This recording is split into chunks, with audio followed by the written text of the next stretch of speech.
NBC Sports Special is brought to you by Budweiser. For all you do, this Bud's for you. By Armor All. It's science, but it works like magic. And by the 1985 Volkswagens. It's not a car, it's a Volkswagen. 2 days ago, the first day of qualifications for the Michigan 500, Bobby Rahal blistered a lap at 215.2 miles an hour. It sat him on the pole. It was a new track record, and it was the fastest lap ever turned in qualifying in an IndyCar race. There was reason for celebration. But then, Bobby Rahal was out practicing yesterday. Suddenly, a right front tire let go. His car slammed the wall. It was destroyed. Bobby Rahal was uninjured.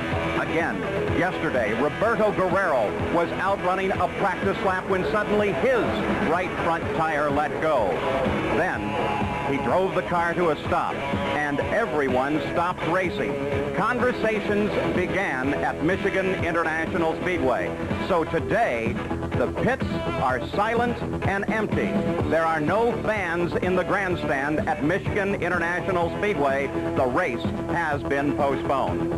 Hello, I'm Paul Page, and in sports, when you do it live, there's always a possibility of a lot of things slowing you down and even stopping you. We certainly have had our share, tornadoes, rainstorms, but never have we been postponed on account of a blowout, which seems to be the situation here today. Because of the concern over tires, there will be no Michigan 500 on this Sunday. Bobby Unser, the conversations were very real, and the concern was safety.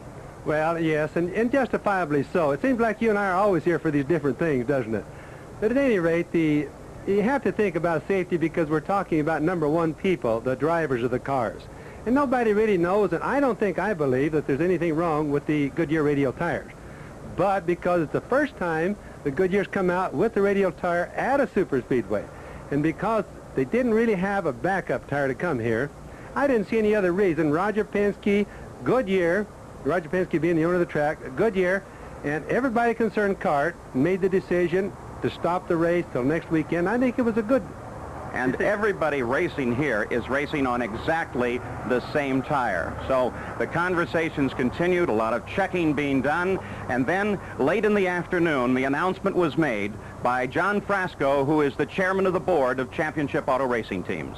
The Michigan 500 will be postponed until next Sunday, July 28th. And why has that decision been made, John? As you well know, we had 2 incidents today of tire failures.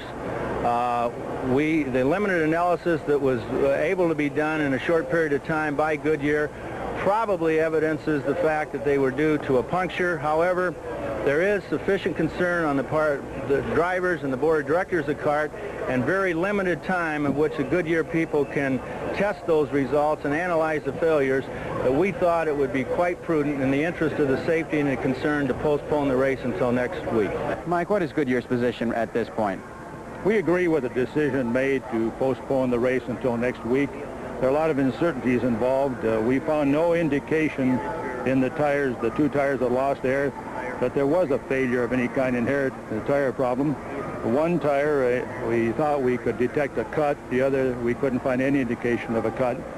And it's probably safer to go back to last year's proven tire. Well, the safety of the competitors, I think, is foremost. And what was, I think, great about the total decision was that we actually sat down with the factions, the board of directors of CART, the Speedway management, and discussed the situation. The Goodyear Tire and Rubber Company was tremendous in this, discussion. And then we sat down with the competitors themselves, the drivers and the crew chiefs. And there was a question, really, what happened? And when you don't know and you have an option, and the option was, well, we'll run next weekend on Sunday, to me that was the best solution to a problem. And I think that everyone agreed to that. And we're sorry for the inconvenience for the fans and everyone else involved. But when you come right down to it, it's the smart decision, and hope we can continue to make smart decisions. So everyone was truly concerned. In fact, later in the day, the Goodyear tire engineers were out looking at the track as well as examining their tires, trying to find out why the two were not apparently fitting well together. It was safety first here, and the concern was very, very real. The race postponed for a week. But that doesn't mean that there is racing going to be postponed on NBC. Today, last year's Michigan 500, many experts say it was the most exciting ever. But before that, let's go to Bill McAtee in New York. Well, it still quickens the pulse as we are back live once again, the 1984 Michigan 500. 11 different drivers shared the lead 22 different times. 14 100ths of a second, the margin of victory, the closest 500 in IndyCar racing. Of course, Mario Andretti, he notched another victory on his way to the 1984 championship. And the best news of all those accidents, all the drivers back racing this year. Now, let's go back to Bill McAtee in our studios in New York City.